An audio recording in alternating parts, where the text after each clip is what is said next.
এখন মানুষ বলে তাকদিরে যদি জাহান্নাম লেখা থাকে তাহলে আমল করে লাভ কি, তাকদিরে যদি জান্নাত লেখা থাকে তো আমল করে লাভ কি, বলে না?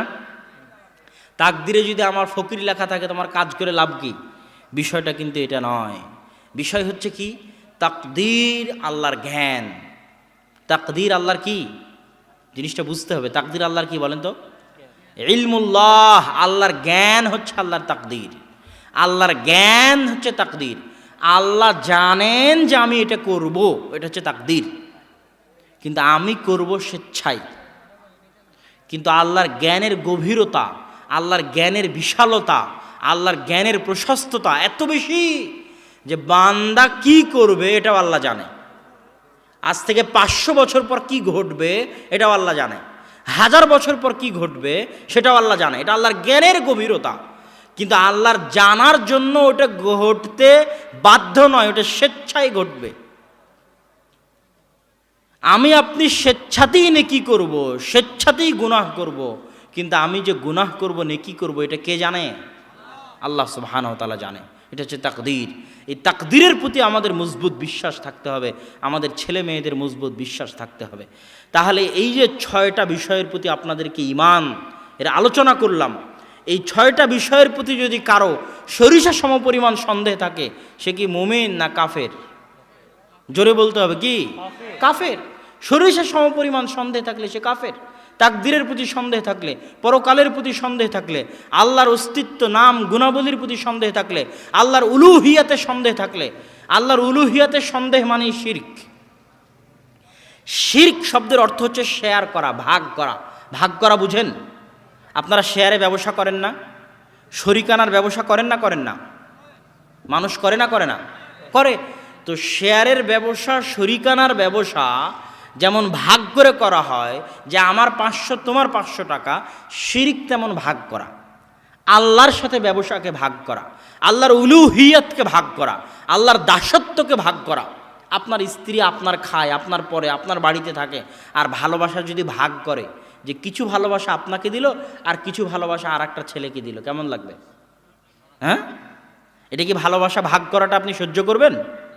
এটার নাম শিরক। আপনার স্ত্রী আপনার ভালোবাসায় শিরক করতেছে। কথা মনে হয় বুঝাতে পারিনি, না বুঝাতে পারলে আমি ব্যর্থ। এবার আপনি বান্দা আল্লাহর, আপনার সৃষ্টিকর্তা আল্লাহর, জমিনে চলেন আল্লাহর, খান আল্লাহর, আসমান আল্লাহর, বৃষ্টি আল্লাহর, পানি আল্লাহর, সব কিছু আল্লাহর, কিন্তু চাওয়ার বেলায় বলতেছেন উমুক বাবার ওসিলায়। হ্যাঁ, নাউযুবিল্লাহ। চাওয়ার বেলায় চলে যাচ্ছেন উমুক বাবার দরবারে, সিজদা করার বেলায় চলে যাচ্ছেন কোনো কবরে, বলতেছেন ইয়া আলী মাদাদ, আলী রাদিয়াল্লাহু তাআলা আপনি সাহায্য করেন। সাহায্যকে আলী রাদিয়াল্লাহু তাআলা করবে না কে করবে? আল্লাহ করবে। তাহলে এই যে আপনি আল্লাহর উলুহিয়াতে শিরক করতেছেন, এটাকে আল্লাহ বরদাস্ত করবে? সব গুনাহ আল্লাহ বরদাস্ত করবে? এটা করবে না। ইন্নাল্লাহা লা ইয়াগফিরু আন ইউশরিকা বিহি ওয়া ইয়াগফিরু মা দুনা যালিকা লিমান ইয়াশা। আল্লাহ সুবহানাহু ওয়া তাআলা সব গুনাহ ক্ষমা করতে রাজি আছেন, কিন্তু শিরকের গুনাহ উনি কোনোদিন ক্ষমা করবেন না। শিরকের গুনাহ ক্ষমা করবেন না। এখন মানুষ একটা জিনিস ভুল বুঝে, যে আমি যদি শিরক করি তাহলে কি আমার ক্ষমা হবে না? বিষয়টা এমন না। মরা পর্যন্ত, শ্বাস বন্ধ হওয়া পর্যন্ত, নিঃশ্বাস বের হওয়ার আগ পর্যন্ত, নিঃশ্বাস আটকে যাবে বের হবে, এটার আগ পর্যন্ত সব গুনাহ আল্লাহর কাছে ক্ষমা নেওয়ার রাস্তা আছে। কিন্তু মুশরিক অবস্থায় যদি মারা যান, তাহলে কিয়ামতের মাঠে আর আল্লাহ শিরকের গুনাহ ক্ষমা করবে না। কিন্তু কিয়ামতের মাঠে আল্লাহ অন্য গুনাহ ক্ষমা করে দিতে পারে। কথা মনে হয় বুঝাতে পারেননি। আপনি চুরি করেছেন, আপনি জেনা করেছেন, আপনি সুদ খেয়েছেন, আপনি গালিগালাজ করেছেন, নামাজ পড়েননি, রোজা রাখেননি, হজ করেননি, জাকাত দেননি, অনেক গুনাহ। কথা আমার বুঝতে পারছেন? চুরি, মানুষের হক নষ্ট করেছেন, কাউকে মেরেছেন, মানুষের হক নষ্ট করেছেন, আল্লাহ কিয়ামতের মাঠে ক্ষমা করবে না যতক্ষণ না ওই ব্যক্তি আপনাকে ক্ষমা না করে দিয়েছে। নামাজ পড়েননি, রোজা করেননি, হজ দেননি, জাকাত দেননি, দুনিয়াতে ক্ষমাও চাননি, দুনিয়াতে ক্ষমাও চাননি আল্লাহর কাছে, আপনার অন্তরে ঈমান আছে, কিয়ামতের মাঠে বলা যায় না, আল্লাহ আপনাকে মাফ করেও দিতে পারে। কথা কি বুঝতে পারছেন? কিন্তু আপনি শিরক করেছেন আর দুনিয়াতে ক্ষমা চাননি, কিয়ামতের মাঠে আল্লাহ আপনাকে ক্ষমা করবে না। কথা কি বুঝাতে পারলাম আমি ভাইজানেরা? উপস্থিত মুসল্লি, কথা কি বুঝা গেল? তাহলে শিরক এমন একটি গুনাহ যেটার ক্ষমা আপনাকে দুনিয়াতেই চেয়ে যেতে হবে। অন্য ছোটোখাটো গুনাহের ক্ষমা যদি, তওবা যদি দুনিয়াতে নাও করে যেতে পারেন, কিয়ামতের মাঠে আল্লাহর রাসূলের শাফাআতে, ফেরেশতাদের শাফাআতে, মুমিন বান্দাদের শাফাআতে, আল্লাহর দয়ায়, আল্লাহর রহমতে পার পেয়েও যেতে পারেন।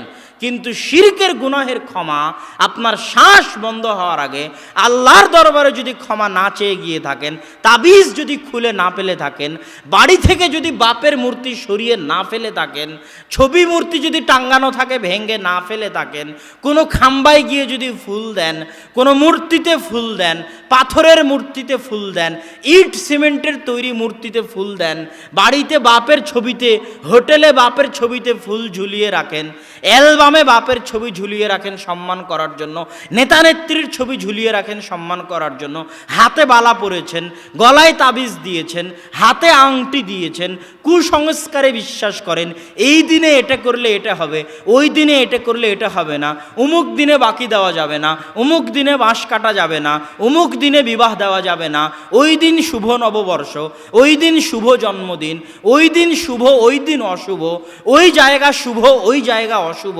ওই গাছ শুভ ওই গাছ অশুভ, ওই পদ্মা নদী শুভ গঙ্গা নদী শুভ আর ওই নদী অশুভ, ওই ব্যক্তি বরকতময় আর ওই ব্যক্তি বরকতময় নয়, ওই ব্যক্তি কিছু করে দিতে পারে আর অমুক করে দিতে পারবে না, এই জাতীয় যত বিশ্বাস, আকীদা, কুসংস্কৃতি, কাজ কর্ম আপনার পরিবার, আপনার সমাজ, আপনার ব্যক্তি জীবনে আছে, এগুলোর নিঃশ্বাস বন্ধ হওয়ার আগে যদি ক্ষমা না চেয়ে যান, কিয়ামতের মাঠে আল্লাহ ক্ষমা করবেন না। আল্লাহ সুবহানাহু ওয়া তাআলা আমাদেরকে শিরকের গুনাহ থেকে বেঁচে থাকার তৌফিক দান করুক, আল্লাহুম্মা আমিন। এখানে আরেকটা জিনিস ইসলামের মৌলিক আমি আপনাদের জিনিসগুলো শিখাতে এসেছি। শিরিক, তাওহীদ, আল্লাহর প্রতি ঈমান, আল্লাহর রাসূলের প্রতি ঈমান, ফেরেশতার প্রতি ঈমান, কিতাবের প্রতি ঈমান, ভাগ্যের ভালো মন্দের প্রতি ঈমান, পরকালের প্রতি ঈমান। এবার আর দুটো মৌলিক জিনিস শিখেন, সুন্নাত আর বেদাত। কি বলেন তো? সুন্নাত বেদাতের বিপরীত আর একটা জিনিসের নাম হচ্ছে হালাল আর হারাম। কি নাম? হালাল আর হারাম। আপনি যদি আমাকে জিজ্ঞেস করেন যে মাইকে বক্তব্য দেওয়া বা মাইক ব্যবহার করা বা ফ্যান ব্যবহার করা সুন্নাত না বেদাত, প্রশ্ন ঠিক হবে? প্রশ্ন ঠিক হবে না। মদ খাওয়া সুন্নাত না বেদাত, প্রশ্ন ঠিক হবে? ঠিক হবে না। মদ খাওয়া হালাল না হারাম, এটা প্রশ্ন হতে হবে। আপনি যদি বলেন একসাথে হাত তুলে দোয়া করা হালাল না হারাম, প্রশ্ন ঠিক হবে না। ঈদে মিলাদুন্নবী হালাল না হারাম, প্রশ্নই ঠিক হয়নি। বলতে হবে ঈদে মিলাদুন্নবী সুন্নাত না বেদাত। কেননা ইসলাম মানুষের জীবনকে দুই ভাগে ভাগ করে দিয়েছে, একটা দুনিয়াবী জীবন, একটা ইবাদতের জীবন। ইবাদতের জীবন মানে সালাত, সিয়াম, হজ, যাকাত হচ্ছে ইবাদতের জীবন। দুনিয়াবী জীবন মানে ব্যাংক ব্যালেন্স, কোর্ট কাচারি, বিবাহ শাদী, যা কিছু আছে আপনি দুনিয়ায় করেন, মসজিদ থেকে বের হয়ে বাড়ির বাইরে যা কিছু করেন সব হচ্ছে আপনার দুনিয়াবী জীবন। দুনিয়াবী জীবনের হুকুম আহকাম হচ্ছে হালাল আর হারাম। দুনিয়াবী জীবনের হুকুম আহকাম কি বলেন তো? হালাল আর হারাম। আর ইবাদতের জীবনের হুকুম আহকাম কি? সুন্নাত আর বেদাত। হালাল হারামের ক্ষেত্রে নিয়ম হচ্ছে, আলোচনার এই অংশটা আপনারা ভুলবেন না, মনে রাখবেন। হালাল হারামের ক্ষেত্রে নিয়ম হচ্ছে আল্লাহ এবং আল্লাহ রাসূল 1400 বছর আগে যা যা হারাম করে দিয়েছেন সবই হারাম, আর তা বাদ দিয়ে কিয়ামত পর্যন্ত যা আবিষ্কার হবে সবই হালাল। কথাটা মনে থাকবে। আল্লাহ এবং আল্লাহ রাসূল কি হারাম করেছেন? হুররিমাত আলাইকুমুল মাইতাতু ওয়াদ-দামু ওয়া লাহমুল খিনজির, তোমাদের জন্য মৃত জিনিস হারাম, যে কোনো মৃত প্রাণী তোমাদের জন্য হারাম, যে কোনো রক্ত তোমাদের জন্য হারাম, শুকুরের গোস্ত তোমাদের জন্য হারাম। আল্লাহ হারাম করেছে 1400 বছর আগে। আল্লাহর রাসূল কি হারাম করেছে? জিনাব, দুই শিকার দাঁত আছে এরকম প্রাণীর গোস্ত খাওয়া তোমাদের জন্য হারাম। জি মিখলাব, থাবা দিয়ে ধরতে পারে, থাবা আছে এরকম প্রাণীর গোস্ত খাওয়া তোমাদের জন্য হারাম। আর সেবা, হিংস্র যে কোনো প্রাণীর গোস্ত খাওয়া তোমাদের জন্য হারাম। যে প্রাণী অপবিত্র খাদ্য খেয়ে বড় হয় তার গোস্ত খাওয়া তোমাদের জন্য হারাম। আল জাল্লালা, আল্লাহ রাসূলের হাদিসের বাক্য। তাহলে এগুলো 1400 বছর আগে আল্লাহ রাসূল হারাম করে গেছে। এখন আল্লাহ রাসূলের যুগে কি পোলাও, কোরমা, বিরিয়ানি ছিল? কথা বলতে হবে, ছিল? তাহলে আজকে যে আমি পোলাও, কোরমা, বিরিয়ানি খাচ্ছি, তাহলে হালাল হবে না হারাম হবে? হালাল হবে। কেন? ওই যে 1400 বছর আগে যা যা হারাম করা আছে ওগুলো যদি এর মধ্যে না থাকে, শুকুরের গোস্ত যদি এর মধ্যে না থাকে, শুকুরের চর্বি যদি এর মধ্যে না থাকে, রক্ত যদি এর মধ্যে না থাকে, মৃত প্রাণীর গোস্ত যদি এর মধ্যে না থাকে, হিংস্র প্রাণীর গোস্ত যদি এর মধ্যে না থাকে, হালাল প্রাণীর গোস্ত থাকে, হালালভাবে জবাই করা থাকে, তাহলে যেভাবেই রান্না করেন না কেন, যত নতুন আইটেম বানান না কেন, সব কি হবে? কিয়ামত পর্যন্ত আরও যত আইটেম বের হবে সব কি হবে? হালাল হবে। তাহলে এটা হচ্ছে দুনিয়ার জীবনের নিয়ম। আজ থেকে 50 বছর আগে যত ব্যবসা ছিল, এখন তার চেয়ে ব্যবসা বেড়েছে না কমেছে? শত শত ব্যবসার রাস্তা তৈরি হয়েছে, অনলাইনে হাজারো ব্যবসার রাস্তা তৈরি হয়েছে। তো সব কি হারাম? কথা বলেন না যে আল্লাহ রাসূল যা যা হারাম করে গেছেন তা যদি ওর মধ্যে না থাকে, তাহলে আরও শত আরও লাখো রাস্তা বের হোক না কেন, সব কি হবে? হালাল হবে। এবার সুন্নাত আর বেদাত ইবাদতের জগতে 1400 বছর আগে আল্লাহ রাসূল জুমার সালাত কয় রাকাত পড়েছে? জোরে বলতে হবে, কয় রাকাত? 2 রাকাত। আজ 1400 বছর পর সারা পৃথিবীর সব আলেম, সব বুজুর্গানে দিন, সব পীর ওলিয়া ওলিয়া একত্রিত হয়ে যদি বলে যে জোহরের সালাত 4 রাকাত, জুমার সালাত কেন 2 রাকাত পড়বো, জুমার সালাতও 4 রাকাত পড়বো, হবে? একটা সিজদা যদি বাড়ায়, একটা তাকবীর যদি বাড়ায়, একটা দুয়া যদি বাড়ায়, একটা হাত উঠানো নড়ানো যদি বাড়ায় ওই 1400 বছরের পরে, তাহলে এটা বেদাত। সারা পৃথিবীর সব আলেম ওলামা মিলে করলেও বেদাত, সারা পৃথিবীর সব বুজুর্গানের দিন মিলে করলেও বেদাত, সারা পৃথিবীর সব বড় বড় পণ্ডিত মিলে করলেও বেদাত। এর নাম ইবাদত। আল্লাহ রাসূল 1400 বছর আগে যেই অবস্থার ওপর রেখে গেছে, কিয়ামত পর্যন্ত ওটার উপরই থাকতে হবে। যদি বাড়ান তাহলে আপনার দাবি হচ্ছে আল্লাহ রাসূল তার রিসালাতের দায়িত্ব পালন করেনি। নাউজুবিল্লাহ। এই জন্য আপনি এসে তার রিসালাতের দায়িত্ব পালন করে বাড়াচ্ছেন। তাহলে এখন আপনি যত ইবাদত করতেছেন, 10ই মুহররম আপনাকে দেখতে হবে, সব হাদিস গ্রন্থ আছে, কোরআন আছে। 10ই মুহররমে মুহাম্মদ সাল্লাল্লাহু আলাইহি ওয়াসাল্লাম কি করতেন? 10ই মুহররমে মুহাম্মদ সাল্লাল্লাহু আলাইহি ওয়াসাল্লাম যা করতেন তার চেয়ে চুল পরিমাণ বাড়িয়ে যদি কেউ করে, সারা পৃথিবীর সব আলেম ওলামা করে, সারা পৃথিবীর সব বুজুর্গানে দিন করে, ইবাদত মনে করে করে, ওইটা করে যেটা 1400 বছর আগে আল্লাহ রাসূল করেন, ওটা হবে বেদাত। আর ওই বেদাত আপনাকে জাহান্নামে নিয়ে যাবে। ওই বেদাত দিয়ে আপনি আল্লাহ রাসূলকে অপমান করলেন। খুলেন বুখারী, মুসলিম, আবু দাউদ, নাসাই, তিরমিজি, দেখেন 10ই মুহররমে আল্লাহ রাসূল কি করেছেন। একটাই পাবেন যে 10ই মুহররমে রাসূল সাল্লাল্লাহু আলাইহি সাল্লাম সিয়াম রাখতেন। কেন?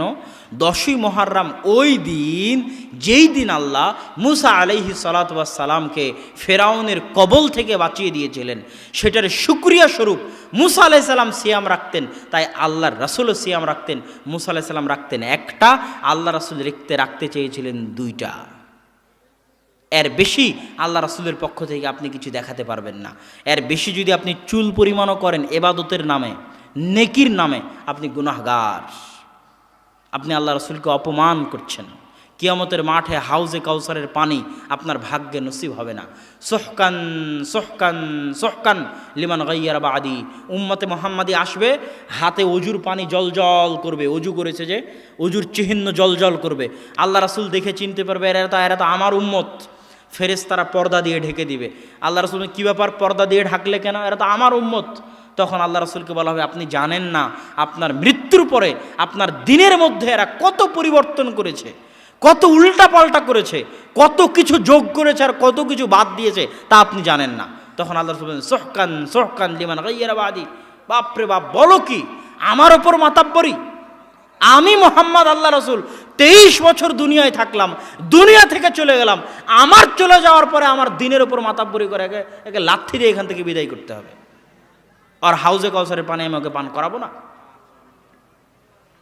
আমার উপর কি জন্য মাতাব্বরি করবে? আমি তো রাসূল, আমি তো ভালো বুঝি দিন কিভাবে পালন করতে হবে, আমি তো ভালো বুঝি কোনটা ইবাদত হবে আর কোনটা ইবাদত হবে না। আমি বলে গেলাম হাত দিয়ে তাসবিহ গুনতে হবে, আর আমার পড়ার পরে মাতাব্বরি দিয়ে তাসবিহ দানা দিয়ে তাসবিহ গনে। যদি তাসবিহ দানা দিয়ে তাসবিহ গনাই লাগতো তাহলে আমি মুহাম্মদ গনে দিয়ে যেতাম। আমার যুগে কি পাথর ছিল না? আমি কি পাথর দিয়ে গনতে পারতাম না? আমি তো হাত দিয়ে গনতে বলে গেছি, হাত দিয়ে গনে দেখিয়ে দিয়ে গেছি। তাহলে আমার কিসের উম্মত তুমি, যে আমার আমলকে তুমি পালন করো না? তুমি কিসের আমার উম্মত? তোমাকে আমি হাউজে কাউসারে পানি পান করাবো না? প্রত্যেক যে ইবাদত আমি করে গেছি 23 বছরে, এর উপর যেই মাতাব্বরি করবে, যত বড় আলেম হোক, যত বড় বুজুর্গানে দিন হোক, যত বড় পণ্ডিত হোক, সে একজন বেয়াদব, ও বেয়াদবি করছে আল্লাহর রাসূলের শানে। কেন রাসূল সাল্লাল্লাহু আলাইহি ওয়াসাল্লাম বলেন, রাসূল ইবাদত কিভাবে করতে হবে, দিন কিভাবে পালন করতে হবে, এটা শিখানোই তার দায়িত্ব। তিনি যেভাবে শিখিয়ে গেছেন, ওটার সামনে স্যালেন্ডার করাই ঈমান, ওটার সামনে স্যালেন্ডার করাই মুসলমানি, ওটার সামনে স্যালেন্ডার করাই মুমিনি। আর ওটার উপর উপেক্ষা করা, ওটাকে বিরোধিতা করা হচ্ছে ঈমান নাশক। সম্মানিত উপস্থিতি, আমরা আমাদের সুন্নাত আর বেদাতের আলোচনায় আপনাদেরকে বুঝাচ্ছিলাম হালাল আর হারাম, সুন্নাত আর বেদাত। তাহলে দুনিয়াবি জীবনে সবই হালাল, অতটুকুই হারাম যতটুকু 1400 বছর আগে হারাম ছিল। আর এবাদতের জীবনে সবই বেদাত। এবাদতের জীবনে সবই কি বলেন তো? কতটুকু সুন্নাত? যতটুকু 1400 বছর আগে সুন্নাত ছিল। কতটুকু সুন্নাত? যতটুকু 1400 বছর আগে সুন্নাত ছিল, বাকি সবই বেদাত। যত দেখতে ভালো লাগুক, যত দেখতে কল্যাণকর মনে হোক, সবই বেদাত। 1400 বছর আগে ছিল না মানে ওকে সমাজ থেকে আউট করতে হবে, ওকে মসজিদ থেকে আউট করতে হবে, ইবাদত থেকে আউট করতে হবে, ওর জায়গা ডাস্টবিনে হতে হবে। সমাজে মুসলমানের আমলে ওর জায়গা হতে পারে না। কেন? ওটা 1400 বছর আগে আল্লাহর রাসূলের আমল ছিল না, আল্লাহ রাসূলের সাহাবীদের আমল ছিল না, আল্লাহ রাসূলের অনুসারীদের আমল ছিল না, আবু বকর, ওমর, উসমানের আমল ছিল না, আলীর আমল ছিল না রাদিয়াল্লাহু তাআলা আনহুম। সে আমল আমি আপনি করতে পারি না। কেন? তাদের রাস্তায় হেদায়েতের রাস্তা, তাদের রাস্তায় নাজাতের রাস্তা। ইহদিনাস সিরাতাল মুস্তাকিম সিরাতাল লাযিনা আনআমতা আলাইহিম, যাদের উপর আল্লাহ দয়া করেছে তাদের রাস্তায় নাজাতের রাস্তা। সম্মানিত উপস্থিতি, বক্তব্যের শেষের দিকে এসে আপনাদের সাথে জরুরি যে কথাগুলো আমি আলোচনা করতে চাচ্ছি, সেই জরুরি কথার সারমর্ম হচ্ছে, প্রথমত আল্লাহর নাম, আল্লাহর গুণ, আল্লাহর কর্ম, আল্লাহর সত্তা, এটার উপর অদ্বিতীয়ভাবে এককভাবে বিশ্বাস রাখতে হবে। আল্লাহর নাম দিয়ে, আল্লাহর গুণ দিয়ে আল্লাহকে ডাকতে হবে, আল্লাহর ইবাদত করতে হবে। এবং রাসূল সাল্লাল্লাহু আলাইহি ওয়াসাল্লামের নাম, রাসূল সাল্লাল্লাহু আলাইহি ওয়াসাল্লামের গুণ, এগুলোর প্রতি আমাদের বিশ্বাস থাকতে হবে, এগুলোর প্রতি আমাদের সঠিক আমল এবং আকীদা থাকতে হবে। আমি আপনাদের সামনে আলোচনা দীর্ঘায়িত না করে জামিয়া সালাফিয়ার জন্য দোয়া চেয়ে, আপনাদের জন্য প্রশ্নোত্তরের পর্ব বাকি রেখে, এবং স্টেজে আপনারা সব ধরনের বই পুস্তক পাবেন। শায়েখ আব্দুর রাজ্জাক বিন ইউসুফের রাসূল সাল্লাল্লাহু আলাইহি ওয়াসাল্লামের সালাত বই, দোয়া অধ্যায়, যত সহিহ হাদিস ভিত্তিক দোয়া আছে সব সহিহ হাদিস ভিত্তিক দোয়া এই বইয়ে পাবেন। আর সমাজে একদল মানুষ আছে যারা হাদিসকে মানতে চায় না, যেমন ডাক্তার মতিয়ার রহমান। সেই আজকে দেখলাম যে একটা সবচেয়ে সেরা তাফসির নাকি, সে সেরা তাফসির নাকি করবে, আর হাদিস নাকি মাতান আর সানাদগতভাবে সে যাচাই করবে। এ হচ্ছে মুনকিরে হাদিস, হাদিসকে অস্বীকারী। হাদিস মানতে হবে মুহাদ্দিসদের উসুল অনুযায়ী। এরকম মতিয়ার রহমানদের জন্য এই বই হচ্ছে উত্তর। আমরা হাদিস মানতে বাধ্য। হাদিস সহিহ জয়ীফ যাচাই করার একমাত্র হক মুহাদ্দিসদের, আর মুহাদ্দিসদের দেখানো পথ অনুযায়ী আমাদেরকে চলতে হবে। এর বাইরে সব পথ হচ্ছে পথভ্রষ্টতা। আর আজকে রিজিকের উপর আলোচনা করিনি, কিন্তু অন্যদিন রিজিকের উপর আলোচনা করে থাকি। যত যুবক রিজিক নিয়ে চিন্তিত, নিজের রুজি নিয়ে চিন্তিত, বেকার অবস্থায় আছে, তাদের সকলের জন্য এই বইয়ের মধ্যে রাস্তা আছে, পথ আছে, কিভাবে সে তার রিজিকে, রুজিতে, রুটিতে বরকত হবে। আর আজকে আপনাদের আলোচনার সামনে ঈমানের 6টা বিষয়, সুন্নাত বেদাত, হালাল হারাম, এই যে জিনিসগুলো ক্লিয়ার করলাম, এগুলোর উপর আপনারা ঈমান রাখবেন, আমল করবেন। সময়ে সময়ে আবার আপনাদের সাথে দেখা হবে। এখানে যে যুবকেরা পাঠাগার করতেছে, লাইব্রেরি করতেছে, তাদের উক্ত পাঠাগার এবং লাইব্রেরির ক্ষেত্রে সহযোগিতা করবেন। তারা দাওয়া সেন্টার গড়ে তুলতেছে, তাদেরকে সহযোগিতা করবেন। আমরাও তাদের কাছে মাঝে মাঝে আসব, যাতে আপনাদের এই শিরোইল কলোনি এলাকাতে দাওয়াতি কাজকে আরও বেগবান, আরও গতিশীল, আরও ভালো, আরও সুন্দর করে গড়ে তোলা যায়। আর এই প্রোগ্রামকে যেন আমরা আরও বিশাল আকারে, আরও বড় আকারে, আরও প্রচারের সাথে, আরও প্রসারের সাথে আয়োজন করতে পারি। আল্লাহ আমাদের সেই তৌফিক দান করুক। আল্লাহুম্মা আমিন। ওয়া আখিরু দাওয়ানা আনিল হামদুলিল্লাহি রাব্বিল আলামিন। আসসালামু আলাইকুম ওয়া রাহমাতুল্লাহি ওয়া বারাকাতুহু। আপনাদের কোনো প্রশ্ন উত্তর পর্ব আছে? আচ্ছা, কারো প্রশ্ন থাকলে করতে পারেন। আর যদি কেউ বই পুস্তক নিতে চান তাহলে স্টেজ থেকে নিতে পারেন। কমসে কম মাসিক আল ইতিসাম পত্রিকাটা অবশ্যই নিয়ে যাওয়ার চেষ্টা করবেন।